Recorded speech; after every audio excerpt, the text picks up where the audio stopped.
પૂર્વ મુખ્યમંત્રી આદરણીય શંકરસિંહજી બાપુ,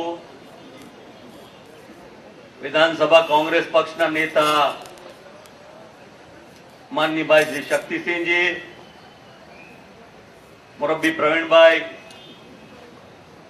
માનનીભાઈ શ્રી દિલીપભાઈ નરહરીભાઈ, પૂર્વ પ્રમુખ માનનીભાઈ શ્રી સિદ્ધાર્થભાઈ અને આપ સૌ સાથી મિત્રો અને પત્રકાર ભાઈઓ બહેનો, સમગ્ર દેશ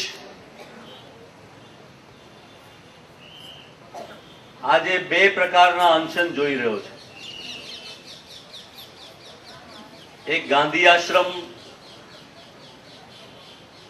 માં મુરબ્બી શંકરસિંહજી બાપુ, માનનીભાઈ શ્રી અર્જુનભાઈ અને સાથી મિત્રોનું,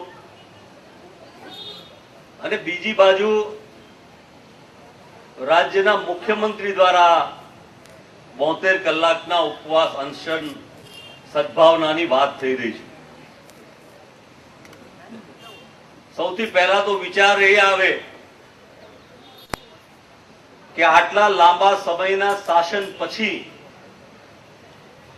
10 વર્ષ વીતી ગયા પછી રાજ્યનો વહીવટ કરતા, રાજ્યનો વહીવટ ચલાવનાર રાજ્યનો મુખ્યમંત્રી એ પોતે ઉપવાસ પર બેઠા કેમ? એવું શું કારણ થયું?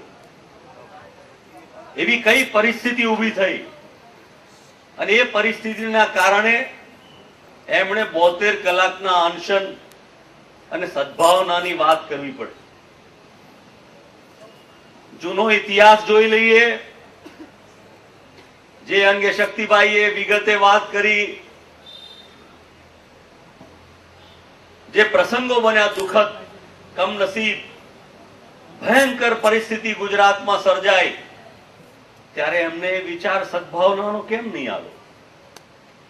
જો એ વિચાર આવવો જોઈતો હતો ત્યારે જેમ મહાત્મા ગાંધી એક બાજુ દેશનું આંદોલન ચાલતું હોય, સત્યાગ્રહની લડાઈ ચાલતી હોય, આઝાદીની લડાઈ ચાલતી હોય અને ભૂલથી દેશમાં ક્યાંક ભાઈચારામાં કંઈક ઓછું ઉણપ આવે તો મહાત્મા ગાંધી આંદોલનને રોકી અને ઉપવાસ પર બેસી જતા અને આંદોલનને શાંત બનાવી દેતા અને ભાઈચારાને એક રાખતા, એવી પરિસ્થિતિનું નિર્માણ.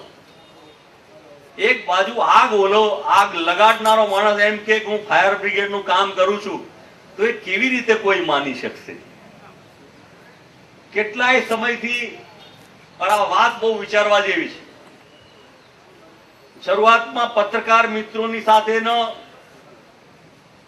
રાજ્યના મુખ્યમંત્રીની જે સ્ટાઇલ, એમની પબ્લિસિટી, એમની રજૂઆત, અને આપણે બધા અંજાઈ ગયા કદાચ.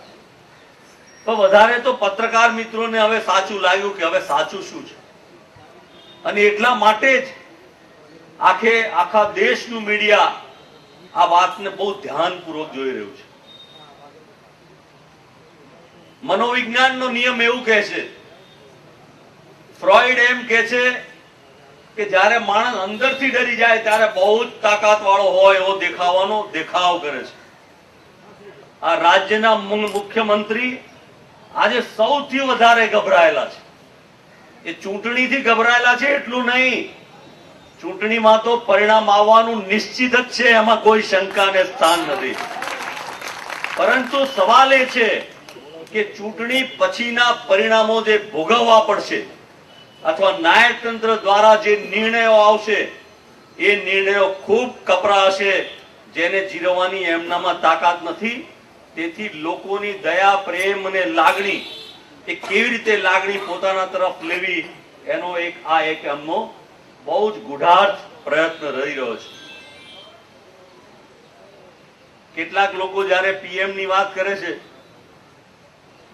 અડવાણીજીએ તો કરી હોય, કારણ કે એમને લાગ્યું કે મારો વારો ના આવે તો કોક નો આવે એમ કે. પણ મને લાગે છે કે પીએમ તો ઠીક, એમપી થવાનું પણ આવનારા સમયમાં એમને માટે બહુ અઘરું છે. તો પીએમ ની વાત તો બહુ દૂર નહીં રહી. એક હાવ ઉભો કરીને, એક વાતાવરણ ઉભું કરીને જે વાતાવરણ આપણે ત્યાં જોઈએ છે, સરકારની વ્યવસ્થા, ગોઠવણી, આયોજન, ખર્ચો, શાના માટે?